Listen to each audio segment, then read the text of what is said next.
უპრეცედენტო თაღლითობის საქმეზე დაკავებული 6-ვე ბრალდებული თავისუფალია. გორელი ბიზნესმენი და მისი გარემოცვა, ვინც წლების განმავლობაში არალეგალურ ალკოჰოლურ სასმელს აწარმოებდა და უაქციზო სიგარეტს ინახავდა ციხიდან გირაოთი გამოუშვეს.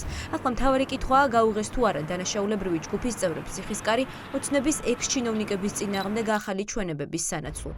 პატიმრობა შეიცვალა ნაკლებად მკაცრი აღკვეთი ღონისძიებით, გირაოს თანხა დასახელებული იყო დაცვის მხარის მხრიდან 200,000 ლარის ოდენობა. გადაუსახელებიათ არც ერთი პირი, თანამშრომლობის სანაცვლოდ არ იქნა მიღებული ეს გადაწყვეტილება. ამ ეტაპამდე გიდასტურებთ, რომ ჩვენები გიორგის არ აქვს მიცემული.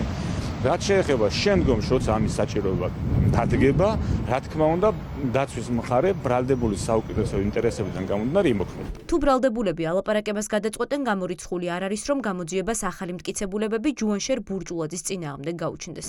არალეგალური ქარხნიდან 75,000 ბოთლ ალკოჰოლთან ერთად 300,000 კოლოფი უაქციზო სიგარეტიც არის ამოღებული. ამ საქმეზე კი ბრალდებულები ჯუანშერ ბურჯულაძის ცოლისძმა და ექს-მინისტრის პირადი დაცვის წევრები არიან.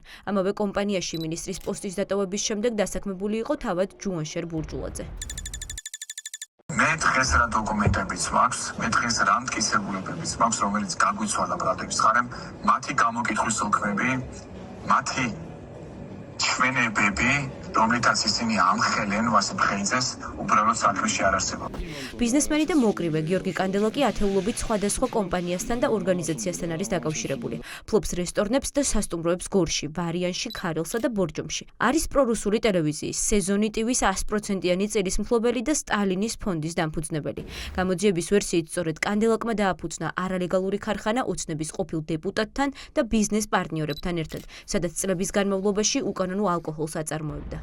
ალბათ არ არსებობს ქვეყანაში ადამიანი, ვინც დაიჯერებს, რომ მსგავსი საქმიანობები ქვეყანაში შეიძლება განხორციელდეს ხელისუფლების მფარველობის გარეშე, ამიტომ დაკავებაც და გათავისუფლებაც ემსახურება მხოლოდ და მხოლოდ ერთადერთ ბიზნესს, რომ მოხდეს თანხების მობილიზება დღეს გაბატონებული კლანის სასარგებლოდ და ერთი ხელიდან მეორე ხელში გადავიდეს მსგავსი კანონიერი თუ უკანონო მოქმედებებიდან მოპოვებული უზარმაზარი თანხები. გიორგი კანდელაკთან ერთად დღეს სასამართლო დარბაზიდან გაათავისუფლეს ქართლოს ჯალაბაძე, ალექსანდრე კურტანიძე, თენგიზ გულურდავა, გიორგი ბიბილაშვილი და გიორგი ქავთარაძე.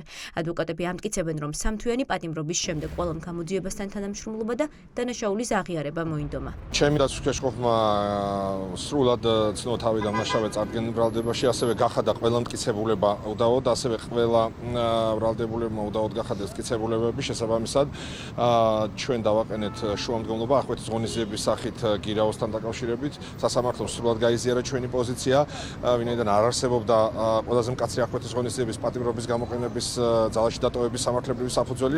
არსებითი განხილვა არალეგალური ალკოჰოლის წარმოების საქმეზე 30 დეკემბერს დაიწყება. უდაოდ ცნობილ მტკიცებულებებს სხდომათა დარბაზში აღარ გამოიკვლევენ. ამიტომ ახლა მთავარი ინტრიგაა, რა ჩვენებებს მისცემენ ბრალდებულების სასამართლოს.